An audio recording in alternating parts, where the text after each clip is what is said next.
Media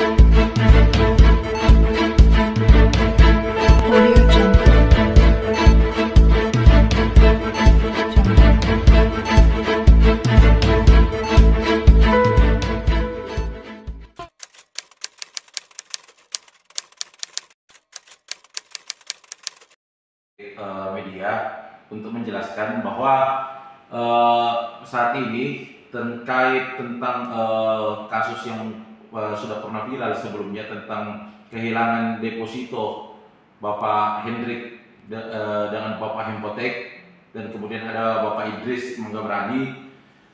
Pada saat intinya bahwa kasus tersebut itu telah ingkrah dan putus di pengadilan negeri dan telah dikuatkan di pengadilan tinggi, bahwa putusannya pada intinya barang bukti yang disita pada saat itu disita oleh pihak kejaksaan melalui kepolisian pada saat itu ada sekitar kurang lebih 64 jenis barang bukti dan mempunyai nilai ekonomis. Maka dari itu pihak pengadilan negeri telah memutuskan bahwa barang bukti itu dikembalikan kepada BNI dan diperuntukkan untuk kompensasi pengembalian dana nasabah yang telah dirugikan dalam kasus kehilangan dana deposito di dalam Bank BNI. Maka dari itu saat sekarang yang kami sayangkan dari pihak Bank BNI, mereka telah menerima barang bukti tersebut dari kejaksaan. Namun sangat disayangkan Bank BNI ini tidak beretikat baik untuk memberitahukan kepada kami. Bahkan sampai saat ini Bank BNI seolah-olah mengulur-ngulur waktu untuk memberikan barang bukti tersebut berdasarkan putusan yang telah berkekuatan hukum tetap di pengadilan. Putusan tahun 2021 nomor 1846 tahun 2021 dan dikuatkan di pengadilan tinggi nomor 303/PIT/2022. Itu dikuatkan di pengadilan tinggi. Tapi sampai saat sekarang kami sangat sayangkan bahwa kenapa pihak BNI ini mengulur-ngulur untuk memberikan kami kompensasi dana sesuai dengan putusan yang telah dikeluarkan oleh Pengadilan Negeri Tinggi. Sedangkan perlu saya pertegas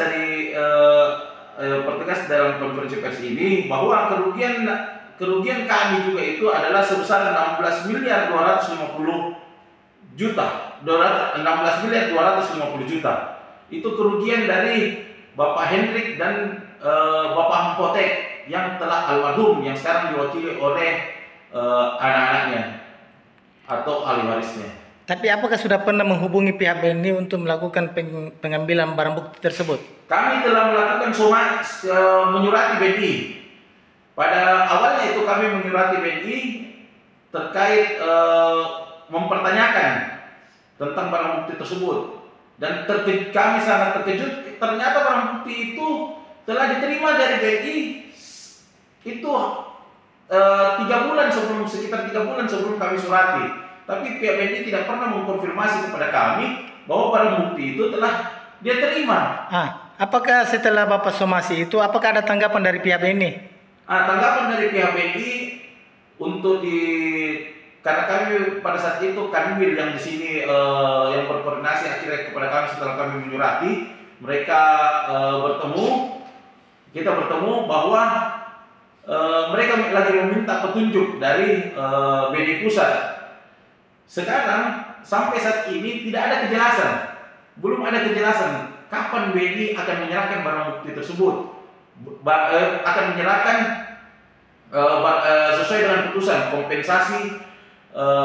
kompensasi pengembalian dana dari nasabah.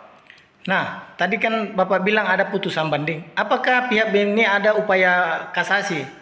Jadi begini, mengenai putusan banding ini adalah putusan pidana.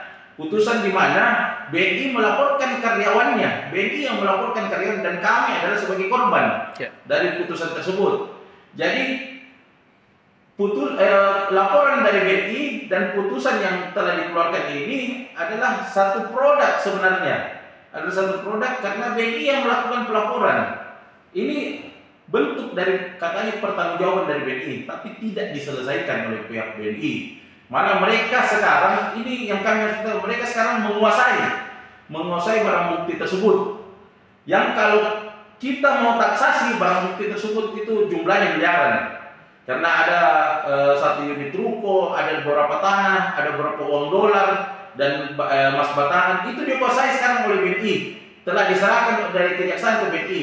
Namun putusan itu tidak dieksekusi secara full karena di akhir putusan itu mengatakan bahwa dengan diterimanya barang bukti itu kepada BNI, maka BNI bertanggung jawab untuk mengembalikan kompensasi berupa kompensasi dana kepada nasabah yang telah dirugikan, yaitu Bapak Hendrik dan Bapak Mampote. Gitu. Apa harapannya ini untuk nasabah? Harapan kami BNI harus kooperatif menjalankan putusan sebagai bank BUMN plat merah, bank pemerintah untuk mendapatkan kepercayaan kepada negara, untuk kembali mendapat kepercayaan kepada masyarakat. Bagaimana masyarakat mau percaya untuk menabung di sebuah bank kalau ternyata bank tersebut itu tidak melaksanakan putusan hukum, mencela untuk menjalankan putusan hukum. Kira-kira seperti begitu.